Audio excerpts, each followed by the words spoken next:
बात करने वाले हैं उत्तराखंड संगीत जगत के मशहूर गायक जिन्होंने रंगभंग, ऐजा मेरा, दानपुरा जैसे हिट गाने गाए।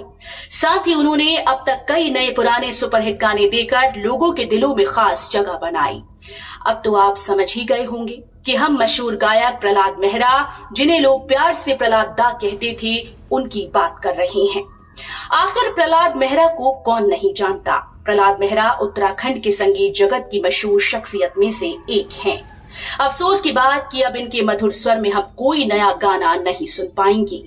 ऐसा हम इसलिए कह रहे हैं क्योंकि 10 अप्रैल को दिल का दौरा पड़ने से इनका निधन हो गया। लोक गायक ने हल्द्वानी के कृष्णा अस्पताल में अपनी अंतिम सांस ली। वहीं प्रहलाद मेहरा के निधन से पूरे उत्तराखंड में शोक की लहर है। 53 वर्ष की उम्र में ऐसे अचानक उनके निधन से संस्कृति जगत से जुड़े लोग बेहद दुखी हैं। अपने खुश मिजाज और ठेठ पहाड़ी अंदाज में गाए छोड़े न्योली से प्रहलाद मेहरा उत्तराखंड ही नहीं बल्कि देश विदेश में भी लोगों का दिल जीत लेते थे। विश्वास ही नहीं होता कि प्रहलाद दा अब हमारे बीच नहीं रहे। 4 जनवरी 1971 को पिथौरागढ़ जिले के मुनस्यारी में एक छोटे से गांव चामी भेंसकोट में प्रहलाद मेहरा का जन्म हुआ था, जिन्हें बचपन से ही संगीत का शौक था और इसी शौक को उन्होंने अपना करियर बनाया। 1980 से 85 के दौर में जब मेले व रामलीला का खूब चलन था, तब पिताजी के डर के बावजूद प्रहलाद दा रामलीला मेले में कभी कभी कुछ गा लिया करते थे। वर्ष 1989 में प्रहलाद मेहरा को आकाशवाणी के ए ग्रेड कलाकार का दर्जा मिला।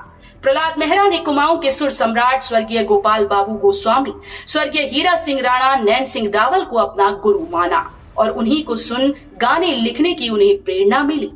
कुल 150 से भी ज्यादा पहाड़ी गीत गाने वाले प्रहलाद मेहरा की मृत्यु से उत्तराखंड संगीत जगत में शोक पसरा है। आखिर क्यों ना हो, प्रहलाद दा के गीतों में पहाड़ की नारी की पीड़ा है, संघर्ष है, नौकरी के लिए परदेश में भटकते युवाओं के मन की व्यथा है और हर मन को लुभाते पहाड़ का सौंदर्य भी। प्रहलाद दा ने ऐसे गीत रचे जिनमें हर कोई खुद को पाता है। ऐजा मेरा, दानपुर, कुर्ती कॉलर माँ, कभे नहीं खाई दी रोटी सुखले, पहाड़क चेली रे, मेरी मधुली जैसे अनगिनत गीतों को जब भी कोई सुनेगा या फिर गुनगुनाएगा तो प्रहलाद दा हम सब के बीच में हंसते खिलखिलाते महसूस होंगी।